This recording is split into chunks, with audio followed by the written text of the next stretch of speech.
अस्सलामुअलैकुम नाजरीन, आज हम आपको सैर करवाएंगे माल्टों के बाग की, जो कि सरगोदा का बहुत ही मशहूर तीन फल है माल्टा।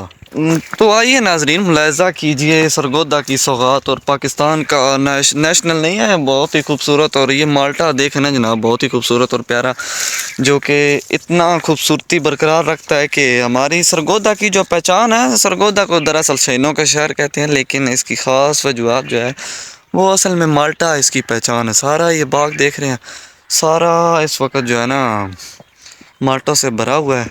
तो इस वक्त एक एक माल्टा जो इस वक्त कहते हैं ना कि सोने के भाव, अभी तक ज़ेर तमीर है, कच्चा नहीं है। एक टेस्ट कर कर आपको बताइए चलते हैं, अभी तक अलाउ नहीं किया है और इजाज़त नहीं है मुझे तोड़ने की। क्यों चलिए नहीं माल्टे ना खोल है ना।